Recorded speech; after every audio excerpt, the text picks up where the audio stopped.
Bonjour les amis, j'espère que vous allez bien. Je suis Pascal Trifingui, on est à Bahia au Brésil et aujourd'hui on va parler du Great Reset, de la Troisième Guerre mondiale et puis on va parler de Luxembourg, de qu'est-ce qui va s'y passer. En effet, vous le savez, un accord très important a été signé entre le Vatican, la City of London, la Banque Rothschild, la Fondation Rockefeller et Gavi pour créer une nouvelle religion, une nouvelle monnaie mondiale et unifier mondialement la lutte contre la pandémie. C'est une bonne nouvelle. Vos dettes seront effacées. Vous aurez droit à 1 200 € environ de pouvoir d'achat par mois sans nécessité de travailler, et tant mieux pour les pauvres. Par contre, vous ne serez plus propriétaire de rien. De toute façon, vous n'étiez pas propriétaire de quoi que ce soit, puisque à 60% des Français, leur logement et la propriété de la banque, ils en sont propriétaires pratiquement à la fin de leur carrière professionnelle. Donc, pour tous les gens qui avaient fait des prêts immobiliers, vous pourrez rester chez vous, vous serez autorisé à y rester, mais vous ne serez plus propriétaire de rien. On rentre dans une nouvelle ère, l'ère de la gouvernance mondiale. Et puis, petit à petit, vous allez voir que tout ce qui a été mis pas à pas en place ces dernières années va amener l'avènement, après la Troisième Guerre mondiale, d'un nouvel ordre mondial. Un nouvel ordre mondial unipolaire depuis Jérusalem, et puis ce nouvel ordre mondial qui aura amené la paix, la prospérité partout, les nations seront heureuses, enfin la guerre sera partie, etc. Il va s'effondrer en une seconde. Alors pas la peine de s'inquiéter, quand on est croyant, on le sait, on a lu la Bible, on a lu l'Apocalypse de Saint Jean, le nouvel ordre mondial, il ne passera pas par moi.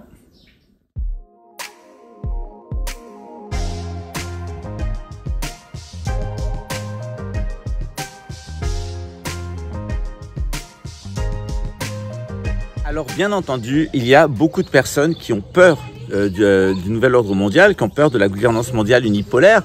Et ces personnes-là, elles constituent une sorte de résistance dans le monde entier. Mais ces personnes, ce sont des personnes conservatrices. En réalité, ce qu'elles n'ont pas compris, c'est qu'elles appartiennent à la vague précédente. C'est-à-dire qu'avant qu'on puisse obtenir une gouvernance mondiale des nations, il fallait créer des nations. Et ces nations, elles ont été créées par l'oligarchie marchande en détruisant les civilisations. Donc on va vers une accélération du temps, après avoir détruit toutes les civilisations pour créer des nations. Nous qui sommes partisans de civilisation ou qui sont partisans du nomadisme pur, c'était une grande souffrance en réalité de voir nos civilisations avec nos religions, nos initiations être détruites et voir à la place se créer une sorte de civilisation irrégulière, en particulier la démocratie. Et cette démocratie va amener une tyrannie de l'oligarchie marchande. L'oligarchie marchande, elle a détaché les gens de l'oligarchie terrienne pour s'imposer et pour pouvoir se débarrasser de l'oligarchie terrienne. Elle l'a dépossédée, elle a distribué ses biens au peuple, elle a créé une démocratie bidon. C'est toujours bidon la démocratie, celle-là en particulier, pour faire croire aux gens que le peuple était souverain, qu'ils étaient les nouveaux maîtres du monde, le peuple souverain. En réalité, il n'était pas plus souverain que de beurre en face, c'était une illusion organisée par l'oligarchie marchande. Et maintenant, elle entend exercer la souveraineté elle-même sous la forme d'une tyrannie. Alors évidemment, cette tyrannie, elle fait pas l'affaire des petits tyrans locaux. Vous avez vu Jair Bolsonaro, qui est un petit tyran local, impliqué dans les réseaux pédophiles, impliqué dans le cannibalisme, impliqué dans le trafic de drogue, dans la corruption. C'est certainement une des plus grandes ordures du Brésil, un corrompu, un mafieux. Et comme tous les antéchrists, il s'est fait passer pour un saint. Ce qui est formidable avec les pédovskis, c'est qu'ils arrivent à se faire passer pour des braves types. Donc, tous ces nationalistes vous font croire qu'ils sont des braves types, mais quand vous allez renifler ce qui se passe derrière Asselineau, ça pue, derrière Dupont-Aignan, ça pue, derrière Philippot, ça pue aussi, et quand vous allez chez Le Pen, ça sent carrément le cadavre. Donc, ces nationalistes qui vous disent qu'ils vont s'opposer à la gouvernance mondiale, en réalité, ils sont les acteurs précédents de la gouvernance mondiale, qu'ils soient socialistes ou qu'ils soient capitalistes. Ces démocrates-là, ils sont la vague précédente créée par ceux qui veulent une gouvernance mondiale. Donc, ils ont détruit les civilisations, ils ont créé des nations artificielles complètement bidons. Et puis, ces nations, ils ont opposé entre nations capitalistes et nations socialistes pour affermir leur pouvoir. Et maintenant que leur pouvoir est total, ils gouvernent tout, la Chine, la Russie, etc., le monde entier. Maintenant, ils mettent en place leur projet. Et ce projet, c'est un projet de légalisation de la pédophilie, de consanguinité générale, puisqu'ils vont se multiplier. Il y aura 120 millions de personnes autorisées à vivre qui seront en relation des descendants de ces 12 familles importantes autour de la famille royale d'Angleterre. Ils auront 360 millions de bâtards du genre d'Adolf Hitler ou de Bill Clinton qui était un bâtard des Rothschild. Et vous aurez 7 milliards de personnes qui ne seront plus nécessaires car remplaçables par des robots. Même l'émir de Dubaï a remplacé, ou l'émir du Qatar a remplacé son garde du corps par un gigantesque robot de 2 mètres de haut, dont il pense qu'il assurera mieux sa sécurité. L'imbécilité des Bédouins enrichis au gaz n'a aucune limite. D'ailleurs, ils étaient annoncés dans un hadith du prophète que la fin des temps arriverait, le jugement de l'humanité, quand des Bédouins construiraient des tours et seraient entourés par toutes sortes d'artifices. Je passe sur le gros horloge, réplique de Big Bang à la Mecque, qui met son ombre sur un lieu saint, dit le Coran, et pas le lieu saint, un lieu saint. Bien entendu, le lieu saint originel n'est pas la Mecque, mais Becca, Petra. Vous comprenez mieux d'ailleurs pourquoi l'élite satanique, comme Sarkozy, va y faire un petit tour assez régulièrement.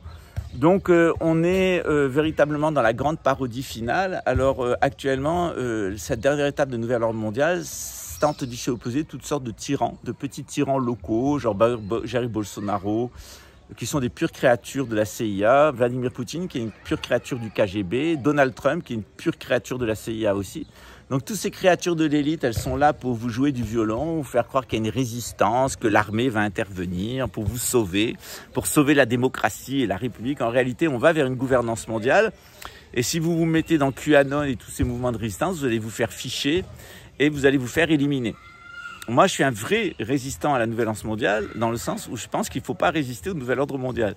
Il ne faut pas le favoriser, mais il faut le laisser se mettre en place parce que la Bible est très claire, ça durera 3 ans et demi, puis ça s'effondrera.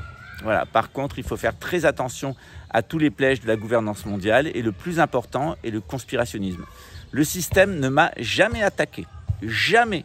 Qui m'a attaqué? Des conspirationnistes et des petits tyrans policiers qui se pensaient les couilles remplies de sperme et qui se pensaient des apôtres de la grande virilité et qui voulaient exterminer Pascal, l'incarnation du nouvel ordre mondial, le PD, franc-maçon, musulman et juif, qu'ils allaient exterminer parce que comme ça, le nouvel ordre mondial n'allait pas s'imposer.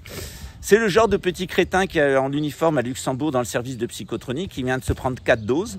Donc on peut dire adieu à sa fertilité, on peut même lui dire adieu, c'est fini pour lui.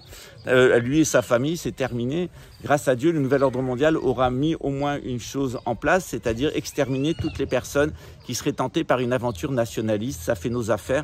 L'extermination des nationalistes, c'est quelque chose qu'on n'a pas voulu faire, nous, les apôtres des civilisations. Le nouvel ordre mondial va le faire pour nous, avec sa contre-civilisation. Il va essayer d'inventer des types nationaux génétiquement purs pour se divertir dans ces grandes cités de 500 millions d'habitants.